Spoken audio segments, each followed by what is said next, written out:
بسم الله الرحمن الرحيم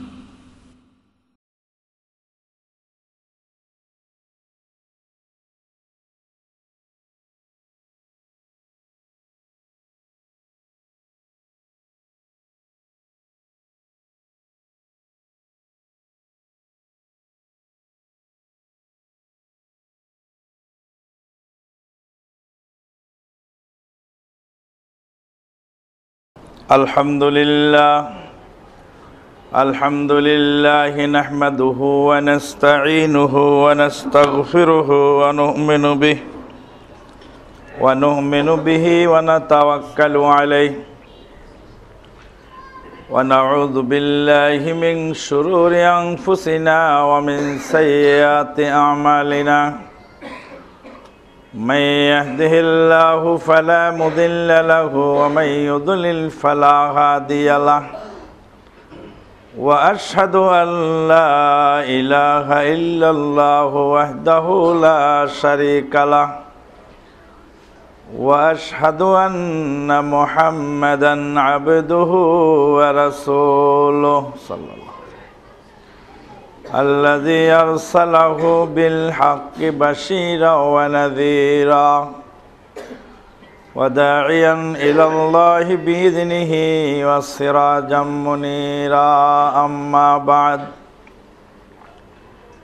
فإن خير الحديث كتاب الله وخير الهدي هدي محمد صلى الله عليه وسلم وشر الأمور محدثاتها وكل محدثة بدعة وكل بدعة ضلالة وكل ضلالة في النار أما بعد فقد قال الله تبارك وتعالى في الكلام المجيد والفرقان الحميد بعد أعوذ بالله من الشيطان الرجيم يا أيها الذين آمنوا اتقوا الله حق تقاته ولا تموتن إلا وأنتم مسلمون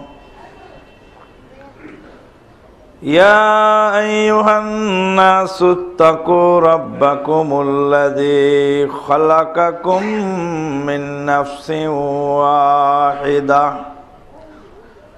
وخلق منها زوجها وبث منهما رجالا كثيرا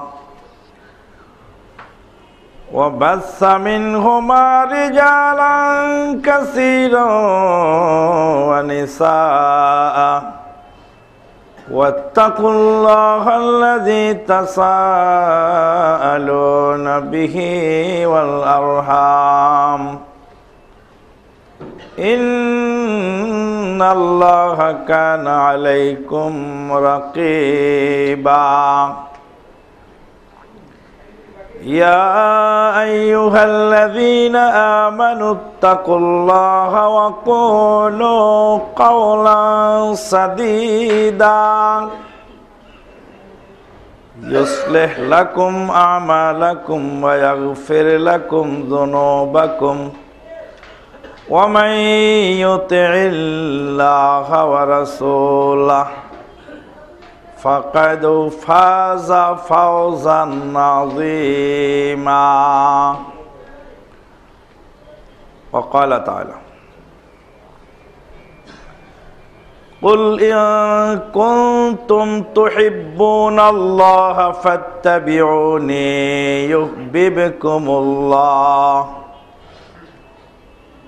فاتبعوني يحببكم الله ويغفر لكم ذنوبكم والله غفور رحيم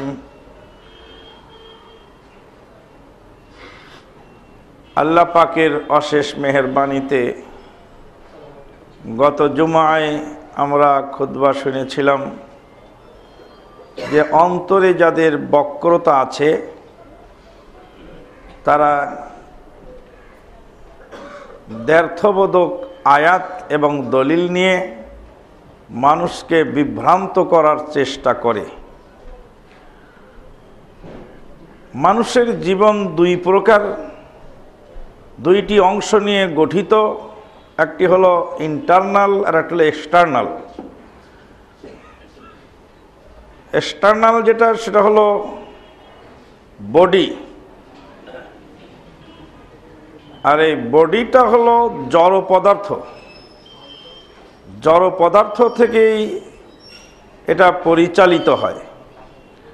আর একটা আছে ইন্টারনাল, সেটা হলো রূহ। রূহটা হলো আল্লাহর হুকুম, আল্লাহর হুকুম পালনেই রূহ তাজা থাকে। আলা বিযিকরিল্লাহি তাতমাইন্নুল কুলুব। আল্লাহর স্মরণ মানুষের অন্তরকে প্রশান্তি দান করে। কিন্তু শারীরিক অসুস্থতা, শরীর যেমন স্থূল, শারীরিক অসুস্থতা ওরকম স্থূল। আর রুহু যেমন সূক্ষ্ম, রুহুর ব্যাধিটাও খুব সূক্ষ্ম। রুহু যেমন সূক্ষ্ম, তার ব্যাধিটাও সূক্ষ্ম। আর বডি যেমন স্থূল, তার ব্যাধিটাও স্থূল।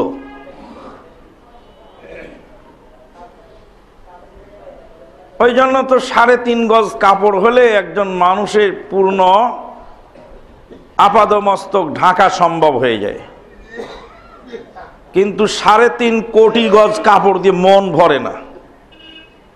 মনটা অনেক বড়, ওটা ভরে না, ঢেকে না সহজে।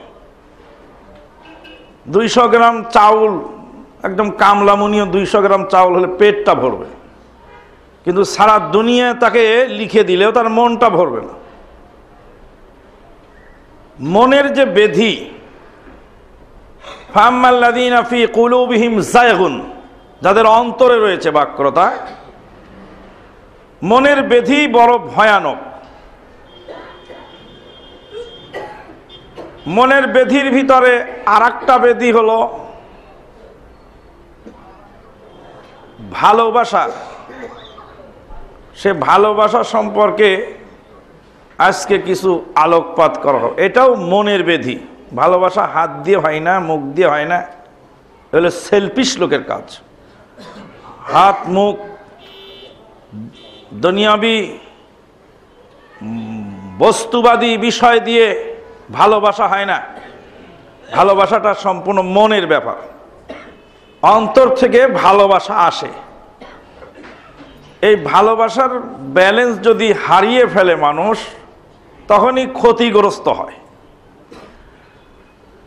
ভালোবাসাটা প্রয়োজন, কিন্তু নিয়ন্ত্রণ রাখা জরুরি।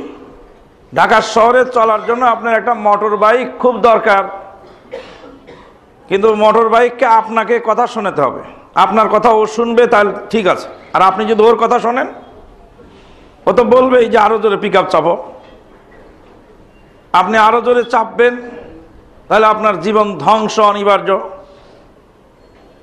আল্লাহ পাক তাই বলছেন, আমিনান নাসি মান ইয়াত্তাখিযু মিন দুনিল্লাহি আনদাদা ইউহিব্বুনাহুম কাহুব্বিল্লাহ। ভালোবাসাটা হলো আল্লাহর ইবাদত। আল্লাহর ইবাদত যত প্রকার আছে, সেজদা দেওয়া যেমন ইবাদত, সালাত সিয়াম যেমন ইবাদত, ভালোবাসাটাও হলো ইবাদত। ওই জন্য ভালোবাসাটা হলো সম্পূর্ণ আল্লাহ এবং রাসূলের দেওয়া বিধান অনুযায়ী নিয়ন্ত্রিত হতে হবে। যত ভালোবাসার পাত্রই হোক না কেন আপনার ছেলে, সে যদি আল্লাহর নাফরমানি কাজ করে অথবা মুরতাদ হয়ে যায়, সেখানে আপনার ভালোবাসা প্রদর্শনের আর কোনো সুযোগ নেই। নূহ আলাইহিস সালামের দিকে লক্ষ্য করে দেখুন, সালাফে সালেহিনদের দিকে লক্ষ্য করে দেখুন। বাড়ি ছেড়েছে, ঘর ছেড়েছে, আত্মীয় স্বজন ছেড়েছে, নিজের প্রাণের স্ত্রীকে ছেড়ে চলে গেছে, প্রাণের স্বামীকে ছেড়ে স্ত্রী চলে গেছেন। এরকম বহু ঘটনা কোরআন হাদিসের দৃষ্টিতে আছে। ভালোবাসাটা মানুষের জীবনের জন্য একটা প্রয়োজনীয় অংশ। ভালোবাসা না থাকলে মানুষ এক সেকেন্ড বাঁচতে পারবে না। একটুখানি স্নেহের কথা, একটু ভালোবাসা গড়তে পারে এই দুনিয়ার শান্তি সুখের আশা। একটুখানি অনাদর আর একটু অবহেলা ঘুচিয়ে দিতে পারে মোদের সকল লীলা খেলা।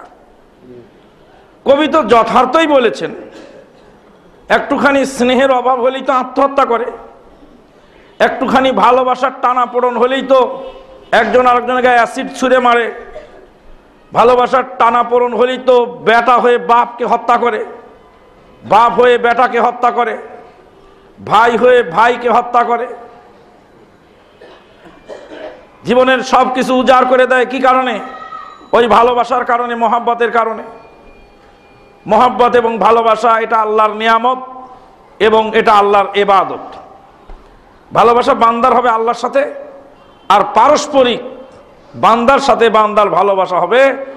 ভালো তো আল্লাহকে বাসতে হবে, ভালো নবীকে বাসতে হবে, ভালো তার দ্বীনকে বাসতে হবে, ভালো মানুষকে বাসতে হবে, ভালো মুসলিমকে বাসতে হবে, কাফেরকেও ভালোবাসতে হবে, পশু প্রাণীকেও ভালোবাসতে হবে। আল্লাহ, তাদের প্রতি মহব্বত থাকতে হবে। পশুর প্রতি মহব্বত থাকতে হবে। পশুর প্রতি মহব্বত করার কারণে কত মানুষ জান্নাতে চলে গেছেন, সহিহ হাদিস দ্বারা প্রমাণিত হয়েছে। তো এই ভালোবাসাটা থাকতে হবে, আবার এর মাপকাঠিও থাকতে হবে। না থাকাটাও অন্যায়, আবার মাপকাঠি না থাকাটাও অন্যায়।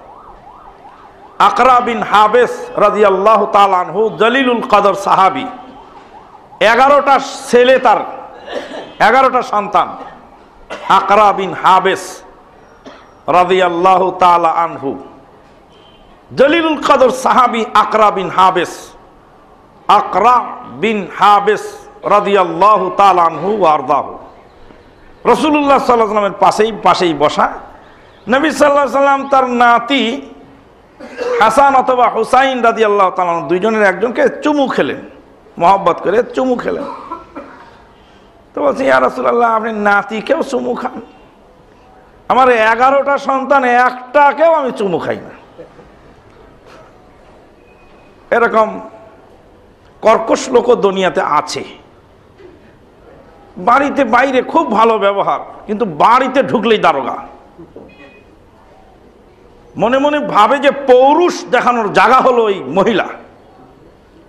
এ সমস্ত সংসার ক্ষতিগ্রস্ত হয়, গোলমাল লাগে, প্রবলেম সৃষ্টি হয়। সম্পূর্ণ আন্ডারস্ট্যান্ডিং এর মাধ্যমে চলতে হবে। ভালোবাসা মহব্বত দিয়ে অজেয় বিশ্বকে জয় করতে হবে। এটা কোরআন সুন্নাহর নির্দেশনা আমাদেরকে দেওয়া হয়েছে। নবী সাল্লাল্লাহু আলাইহি সাল্লামের পুরো জিন্দেগিতে বিভিন্ন সময়, বিভিন্ন অকেশনে, বিভিন্ন রকমের আমরা অবস্থান দেখতে পাই। এগুলি যদি খুব ঠান্ডা মাথায় অবজার্ভ করা যায়, পর্যবেক্ষণ করা যায়, অ্যানালাইসিস করা যায়, তাহলে এখান থেকে একটা সঠিক সমাধান নেমে আসে। আল্লাহ নবী সাল্লাল্লাহু আলাইহি সাল্লাম বললেন, আকরা, তোমার অন্তর থেকে যদি আল্লাহর রহমত ছিনিয়ে নেয় তো আমার তো কিছু করার নাই। সন্তানকে ভালোবাসতে হবে, বাচ্চাদেরকে স্নেহ করতে হবে, এরা তো একটা আল্লাহর রহমতের অংশ। আল্লাহ রাব্বুল আলামিন বলেন, আউযু বিল্লাহি মিনাশ শাইতানির রাজীম, ওয়া মিনান নাসি মান ইয়াত্তাখিযু মিন দুনিল্লাহি আনদাদা ইউহিব্বুনাহুম কাহুব্বিল্লাহ ওয়াল্লাযীনা আমানু আশাদ্দু হুব্বান লিল্লাহ ওয়া মিনান নাসি মান ইয়াত্তাখিযু মিন দুনিল্লাহ। আর মানুষের মধ্যে কতিপয় মানুষ এমন আছে যারা আল্লাহকে বাদ দিয়ে গায়রুল্লাহকে আল্লাহর আসন দান করে, গায়রুল্লাহকে আল্লাহর আসন দান করে, আল্লাহকে ভালোবাসে, গায়রুল্লাহকে ভালোবাসে, যেমন আল্লাহকে ভালোবাসা জরুরি। ওয়ামিনান নাসি মান ইয়াত্তাখিযু মিন দুনিল্লাহ আনদাদা জাআলতানি নিদ্দান ফালা তাজআলু লিল্লাহি আনদাদা। আল্লাহর সাথে অন্য কোনো শরীক স্থাপন করো না। আল্লাহ পাক বলছেন যে গায়রুল্লাহকে ভালোবেসে আল্লাহর কাছে আল্লাহর সাথে শরীক স্থাপন করে। কিভাবে শরীক স্থাপন করে? ইউহিব্বুনাহুম কাহুব্বিল্লাহ। গায়রুল্লাহকে ভালোবাসে যেমন ভালোবাসা আল্লাহকে করা উচিত ছিল, আল্লাহর ভালোবাসার ন্যায় গায়রুল্লাহকে ভালোবাসে। ওয়াল্লাযীনা আমানু আশাদ্দু হুব্বাল লিল্লাহ। আর যারা ঈমানদার তারা আল্লাহকে ভালোবাসে, অধিক পরিমাণ ভালোবাসে। কুল ইন কুনতুম তুহিব্বুনাল্লাহ। হে নবী, আপনি বলে দিন, যদি তোমরা আল্লাহর সাথে ভালোবাসা স্থাপন করতে চাও, আল্লাহকে ভালোবাসতে চাও। আল্লাহর তো আর ভালোবাসার অভাব নাই, আর আল্লাহর জরুরতও নেই যে বান্দা আল্লাহকে ভালোবাসুক। এটা আল্লাহর জরুরত নয়, আমার জরুরত। অমিনান কুল ইন কুনতুম তুহিব্বুনাল্লাহ। আল্লাহকে যদি ভালোবাসতে চাও, ফাত্তাবিউনি ইউহিব্বুকুমুল্লাহ। আমাকে ভালোবাসো, আমার অনুসরণ করো, আল্লাহ তোমাদেরকে ভালোবাসবেন। আল্লাহর ভালোবাসা যদি কেউ পেয়ে যায়, হাদিসে আসছে আল্লাহ বলে দেন যে আমি অমুক বান্দাকে ভালোবাসি, হে জিবরিল তুমি মানুষ আসমানের সব ফেরেশতাকে বলে দাও সে যেন ওই বান্দাকে ভালোবাসে।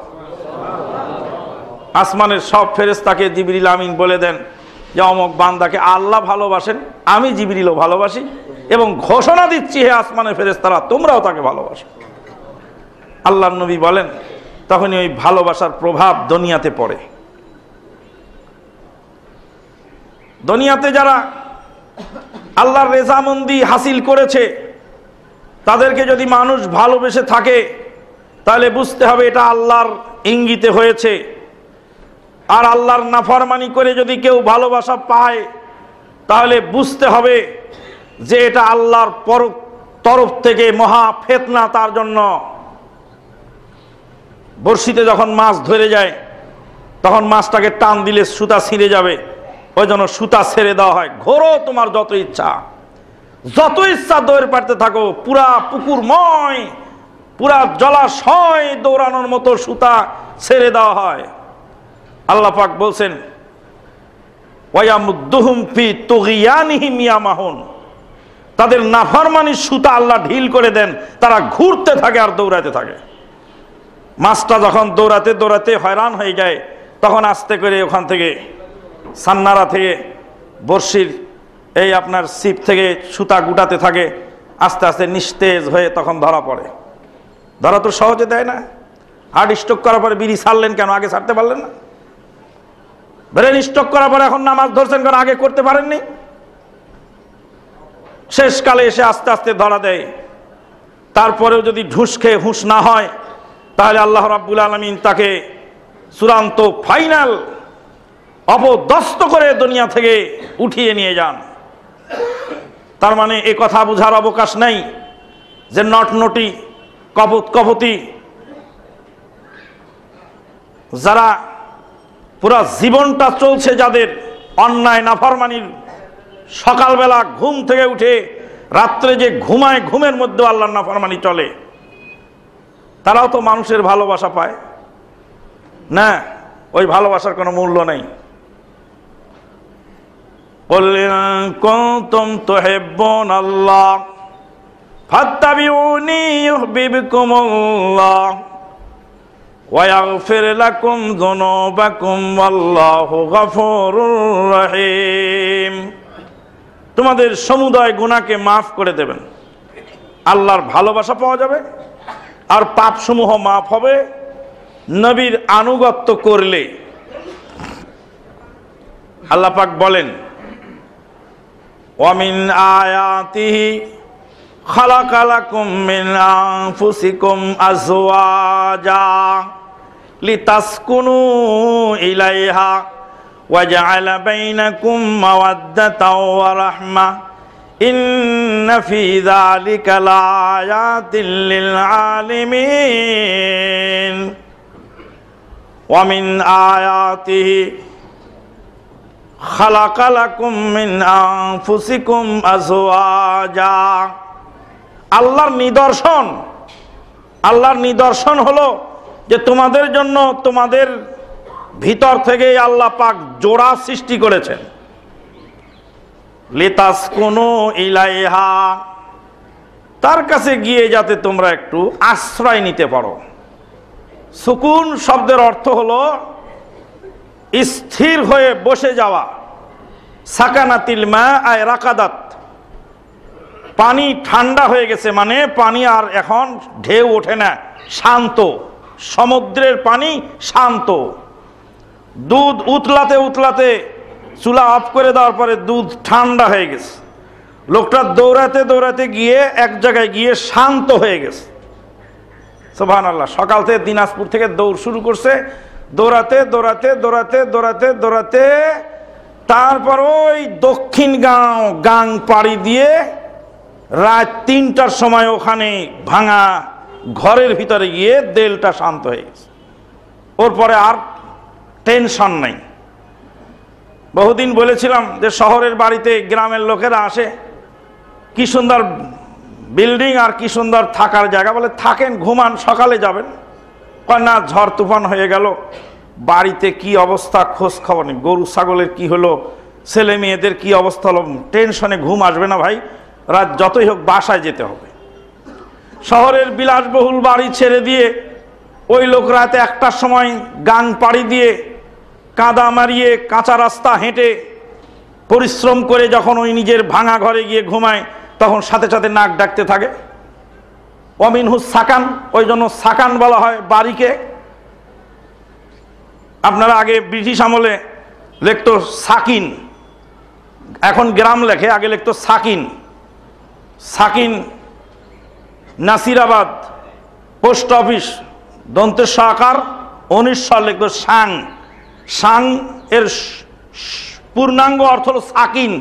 সাকিন মানে সাকিন মুকাম পাইলাম না তোমার কথার, মুকাম মানেও জায়গা, সাকিন মানেও জায়গা, যেখানে গিয়ে মানুষ স্থির হয়, আশ্রয় নেয়, যেখানে তার আবাস স্থল, ওটা হলো সাকিন। লিয়াসকুনু ইলাইহা, সারাদিনে যত টেনশন, মায়ের গুতা গাল যা কিছু খেয়েছে, বাড়িতে গিয়ে স্ত্রীর কাছে গেলে শান্ত হয়। আর একদিন বলেছিলাম যে ওই জন্য স্ত্রীর নাম রাখা হয়েছে বেগাম। বেগাম মানে গাম মুক্ত, গাম মানে চিন্তা, চিন্তা মুক্ত, টেনশন ফ্রি। বাড়িতে গেলে, বাসায় গেলে যদি স্ত্রীর কাছে গেলে টেনশন ফ্রি হয় তাহলে ওই স্ত্রী বেগাম। আর যদি বাসায় ঢুকার সাথে সাথে যদি 14 রকমের টেনশন এসে যায়, তাকে পেরেশান করে ফেলে, তাহলে ওই স্ত্রী হলো বাগম। বেগুন আর বাগুনের মতো। লিয়াসকুনু ইলাইহা ওয়া জাআলা বাইনাকুম মাওয়াদ্দাতাও ওয়া রাহমা, এবং তোমাদের মাঝখানে আল্লাহ পাক এক মহব্বত, অনুপম মহব্বত সৃষ্টি করে দিয়েছেন, এবং একে অপরের প্রতি দয়া পরবশ হয়ে যাও, এটা আল্লাহ পাক সৃষ্টি করেছেন। আমাকে একদিন প্রশ্ন করা হয়েছিল পিস টিভির গ্রুপ ডিসকাশনে, যে মাদানী সাহেব বলেন তো, স্ত্রী যত বৃদ্ধা হয়, স্বামী যত বৃদ্ধ হয়, দুইজনের মহব্বত বাড়ে কেন? ওই বুড়ে আর বুড়ির মধ্যে যে মহব্বত আছে, এখনকার যুবক যুবতীর ওর ধারে কাছেও যেতে পারবে না। আপনার দাদি নানি, আপনার দাদা দাদি, আপনার নানা নানিকে খুব ফলো করে দেখেন, তাদের মহব্বতের মাত্রাটা কত গভীর। কেন? তাদের মহব্বত ছিল আন্তরিক এবং পবিত্র, অপবিত্র সম্পর্ক তাদের মধ্যে ছিল না। শুধু তাই নয়, যতদিন যায় গাছটি ততদিন শিকড়ে আস্তে আস্তে আস্তে আস্তে মাটিকে আপন করে নেয়, পত্র পল্লবে সুশোভিত হয়, মহব্বতের এই গাছ, ভালোবাসার এই গাছ 70 বছর, 60 বছর, 50 বছরের দাম্পত্য বৈবাহিক জিন্দেগি কত চড়াই উতরাই পেরিয়ে গেছে, কত ইতিহাস এর মধ্যে গুজরে গেছে, কত কিছু উত্থান পতন তারা দেখেছে। পারস্পরিক ঝড় তুফান, ঝঞ্ঝা বিক্ষুব্ধ পরিবেশ তাদের এই মহব্বতকে ছিন্ন করতে পারে নাই, কারণ এর শিকড় বড় গভীর, মজবুত, ঠুনকো নয়। ওয়াজআলা বাইনাকুম মাওয়াদ্দাতাও ওয়া রাহমা। আল্লাহু আকবার। রহমত, স্বামী স্ত্রীর ভালোবাসা রহমত। 2 দিন 5 দিন বিবাহ করার সাথে সাথেই এমন মহব্বত হয় যেই মহব্বতের আতি সাহায্যে মানুষ অনেক কিছু করে ফেলে।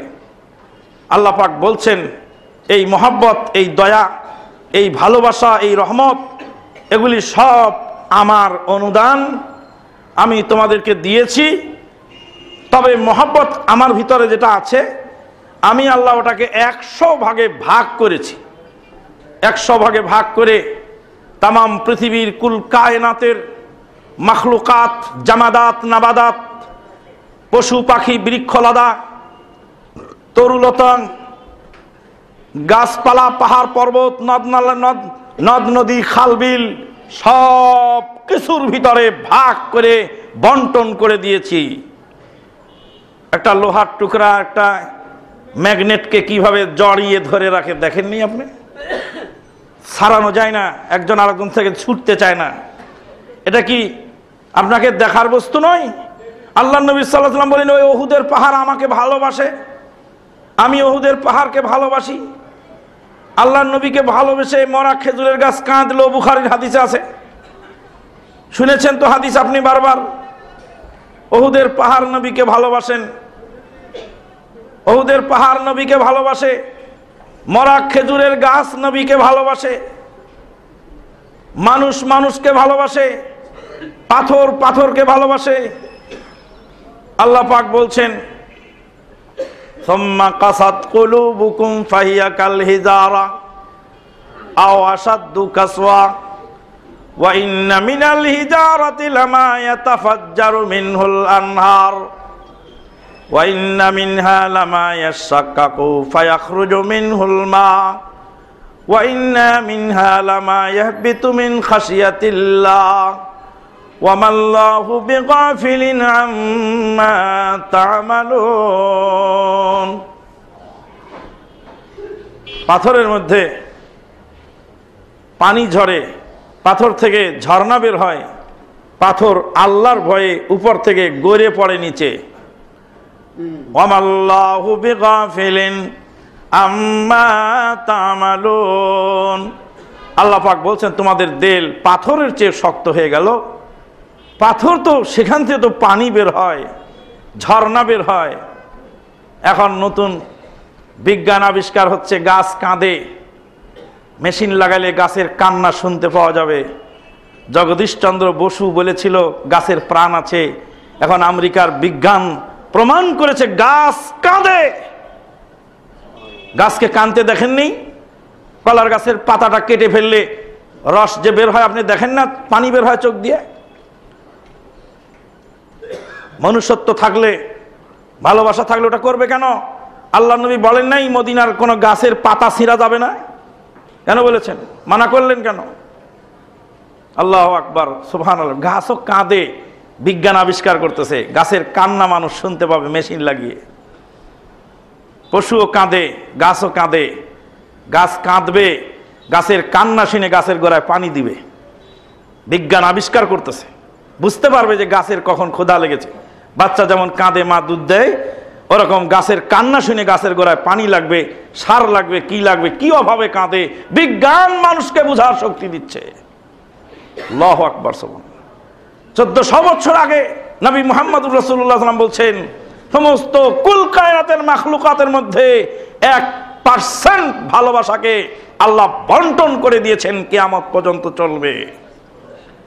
এই ভালোবাসারই অংশ হিসাবে বিষাক্ত সাপ তার বাচ্চাকে ভালোবাসে। হিংস্র জানোয়ার তার বাচ্চাকে ভালোবাসে, দুর্ধর্ষ ডাকাত তার সন্তানকে ভালোবাসে, তার মা বাবাকে ভালোবাসে, তার স্ত্রী পরিবারকে ভালোবাসে। দুর্ধর্ষ ডাকাত মানুষ খুন করে, আবার তার ভিতরে ভালোবাসাও আছে। দুরন্তর মাস্তান, তার ভিতরে ভালোবাসা আছে। গোপনে ডেকে নিয়ে তার সব কর্নারে আঘাত করে দেখবেন ঝরঝর করে পানি ঝরছে।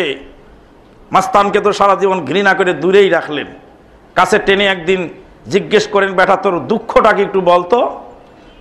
দেখবেন সব দুঃখের কথা সে অকপটে বলে দিবে, যদি বলার মতো পাত্র সে পায়। কিন্তু সমাজ তো উল্টো, আমরা তো নেগেটিভ সেন্সে চলি খুব বেশি, পজিটিভ সেন্স আমাদের ভিতরে খুবই কম। আল্লাহ পাক বলছেন, তাই এই ভালোবাসাকে 1% দিয়ে দিলাম। এই ভালোবাসার টানে কে ঘর ছেড়ে দিচ্ছে, কেউ আত্মহত্যা করছে।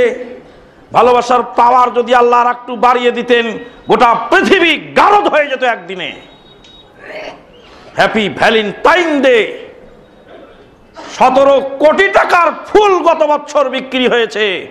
এ বছর কত কোটি টাকার ফুল বিক্রি হবে কে জানে ঢাকা শহরে।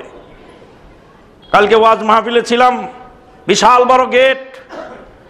বললাম যে এই গেটের জবাবদিহি কিয়ামতের কাঠগড়ায় করতে হবে।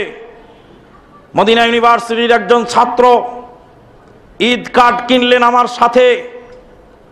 ঈদ কার্ড কখন কিনেছেন আমি জানি না, তবে ইনভেলাপ কিনছেন। আমি বলি ইনভেলাপ কি হবে? বলছে ঈদ কার্ড পাঠাবো। একটা ঈদ কার্ডের দাম 2 রিয়াল। যতটি ঈদ কার্ড কিনেছে সবগুলি ঈদ কার্ডের বাংলা টাকা হিসাব করে দেখলাম আমাদের মাদার টেক মসজিদের 1 মাসের বেতনের, ইমামের 1 মাসের বেতনের সমান। বললাম যে আমার মসজিদের ইমাম সারা মাস দিন রাত 24 ঘন্টা পরিশ্রম করে, মানুষ যখন ল্যাব টেনে ঘুমাই তখন দৌড়ায় বিছানা থেকে উঠে এসে ফজরের জামাতে ইমামতি করেন। সারা মাস পরিশ্রম করে যেই টাকাটা পান, যেই টাকা দিয়ে পুরা ফ্যামিলি 1 মাস চলে, সেই টাকায় তুমি ভিউ কার্ড কিনে, ঈদ কার্ড কিনে, তুমি মদিনা ইউনিভার্সিটির ছাত্র, টাইটেল দাওরা পাশ করে মদিনা ইউনিভার্সিটিতে লেখাপড়া করেছো, বিচারের কাঠগড়ায় তোমার কি জবাব হবে? হতবাক হয়ে তাকায় রইল। ভাই বললেন কি আপনি? বললাম কি মানে? কালকের ওয়াজ মাহফিলে বলে এসেছি যে আপনারা ওয়াজ মাহফিল ডেকেছেন, এখানে গেট করতে কে বলেছে? এখানে রং তামাশা কে করতে বলেছে? প্রতিটা লাইটের পয়সার মূল্য দিতে হবে। বন্ধুগণ, ভালোবাসা, আল্লাহর সাথে ভালোবাসা করুন। আল্লাহর ভালোবাসা পেতে হলে ইরহামু মান ফিল আরদি ইয়ারহামুকুম মান ফিস সামা। রাস্তার পাশে বসে আছে অনাথ শিশু, ওকে ওই টাকাটা দিয়ে দেন, ফুল কেনার টাকাটা।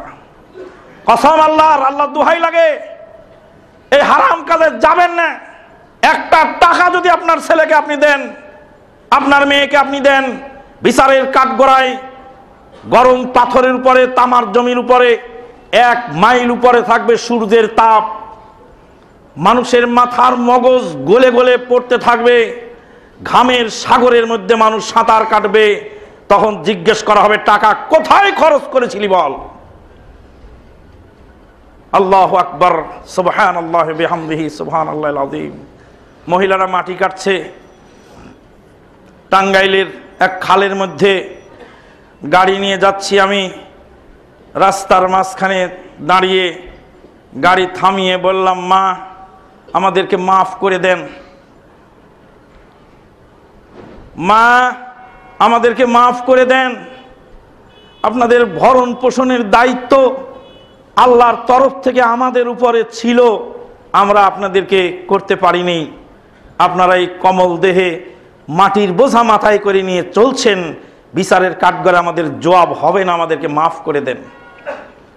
কতগুলি মন্ত্রণালয় আপনাদেরকে ছেড়ে দিয়েছি, বড় বড় পার্টির নেতৃত্ব আপনাদের উপরে চাপিয়েছি, সব কিছু ছেড়ে দিয়ে ঘরের কোনায় বসেছি। কথা বললে তো মৌলবাদী, জঙ্গিবাদী, আরো অনেক কথা তো বলতে চাই নাই। এদেশে তো আমরা ভেসে আসি নাই। সবকিছু ছেড়ে দেওয়ার পরে তোমাদেরকে আজকে মাটি কাটতে হচ্ছে কেন? আমাদেরকে মাফ করে দাও আল্লাহর ওয়াস্তে। বক্তৃতা করতে আর মন চায় না। বক্তৃতা কার সামনে করব? বহু কথা বলেছিলাম, কথার আমল পাওয়া যায় খুব কম। নিজেই পারি না আমল করতে, আবার অপরকে কি বলবো? পরিবেশ খুব দূষণ হয়ে গেল, খুব খারাপ হয়ে গেল। আপনার ছেলে আপনার পকেট থেকে টাকা নিয়ে যে ফুল কিনবে আর আপনি আল্লাহর দরবারে পার হয়ে যাবেন, কি মনে করলেন আপনি? ভালোবাসার খেতায় আগুন দিতে হবে। ভালোবাসা হবে আল্লাহ এবং রাসূলের বিধান অনুযায়ী। ওয়ামিনান নাসি মান ইয়াত্তাখিযু মিন দুনিল্লাহি আনদাদান ইউহিব্বুনাহুম কাহুব্বিল্লাহ ওয়াল্লাযীনা আমানু আশাদ্দু হুব্বাল লিল্লাহ।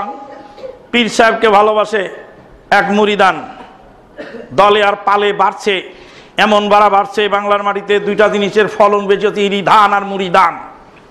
দলে আর পালে সকালে আর বিকালে সমানে বৃদ্ধি পাচ্ছে। বিদ্রোহী কবি কাজী নজরুল ইসলাম অল্প দুঃখে বলেন নাই, আজকে যদি বিদ্রোহী কবি আবার ফিরে আসেন তাহলে আরো কবিতার পাওয়ার কত মজবুত হবে আল্লাহ পাক জানেন। বিশ্ব যখন এগিয়ে চলেছে আমরা তখনও বসে বিবি তালাকের ফতুয়া খুঁজেছি ফেকাও উসুল চষে, হানাফি শাফি মালিকি হাম্বলি তখনও মেটেনি গল। এমন সময় আজরাইল এসে হাঁকিল তল পিতল, বাহিরের দিকে মরিয়াছি যত ভিতরের দিকেও তত, গুনতিতে মোরা বাড়িয়া চলেছি গরু ছাগলের মতো।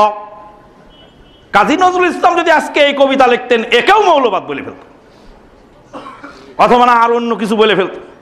তা তো এখনো সম্মান করে কবরটা রেখেছে, যদিও আমরা ওটাকে সমর্থন করি না, কারণ কবর থাকবে গোরস্থানে, কবর মসজিদের পাশে হবে কেন?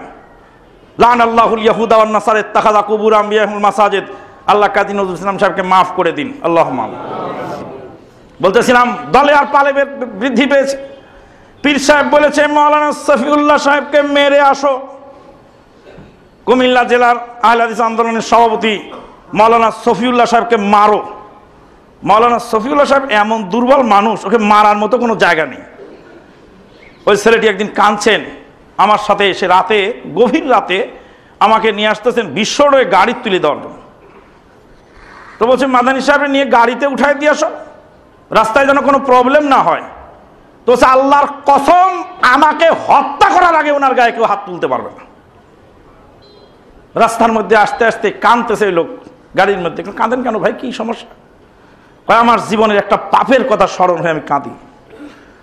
মাওলানা শফিউল্লাহ সাহেব কোরআন হাদিসের ওয়াজ করতেছেন, আর আমার পীর সাহেব বললেন যে ওকে মারো। কেন মারো আমার আর জিজ্ঞাসা করার দরকার নেই, পীর সাহেব বলেছে। পীর সাহেবের কালাগাই দুধ দেয় শেরারাই, লেজাঙ্গায় দেখি নাই গাই না বলো। তো পীর সাহেব বলেছেন বাস আমি মারতে গেছি। মাওলানা শফিউল্লাহ সাহেবকে কিল ঘুষি লাথি দুই একটা মারে ফেলে দিলাম। মাওলানা শফিউল্লাহ সাহেব ইন্না লিল্লাহি ওয়া ইন্না ইলাইহি রাজিউন পড়তেছেন শুধু মার খেয়ে। যখন উনি পড়ে গেলেন তখন আমি দেখলাম যে আরো মারলে বোধহয় মারা যাবে, তো ছেড়ে দিয়ে চলে আসলাম। হঠাৎ করে বুঝলাম যে পীর সাহেব বললেন মারতে, তা আমিও মারলাম। তো তিনিও তো একজন আলেম, উনি কি বলতেছিলেন তা তো শুনলাম না।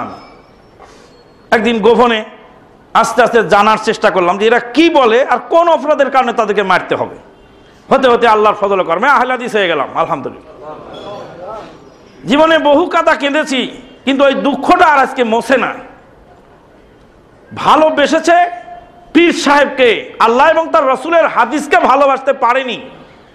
যদি ভালোবাসার মাপকাঠি ওখানে থাকতো, আমরা তো বলি আমরা সবাইকেই ভালোবাসি, আলেম ওলামাকেও ভালোবাসি, পিতামাতাকেও ভালোবাসি, সন্তানকেও ভালোবাসি, কিন্তু ভালোবাসার মাপকাঠি থাকতে হবে। আল্লাহর ভালোবাসা থাকবে সবার উপরে, আল্লাহর রাসূলের ভালোবাসা থাকবে, তারপরে থাকবে পিতামাতা আত্মীয় স্বজন সব মানুষের ভালোবাসা। ভালোবাসার শ্রেণীবিন্যাস থাকতে হবে। সমস্ত রাসূল সাল্লাল্লাহু আলাইহি ওয়াসাল্লামের সাহাবায়ে কেরামকে ভালোবাসি, কিন্তু আবু বকর সিদ্দিকের চেয়ে তাদেরকে প্রাধান্য দিতে পারি না। তিনি হলেন উম্মতের শ্রেষ্ঠ ব্যক্তি, অতএব ভালোবাসা প্রথম যিনি হকদার সাহাবীদের মধ্যে তিনি আবু বকর সিদ্দিক। এরপরে আস্তে আস্তে ওইভাবে হতে থাকবে।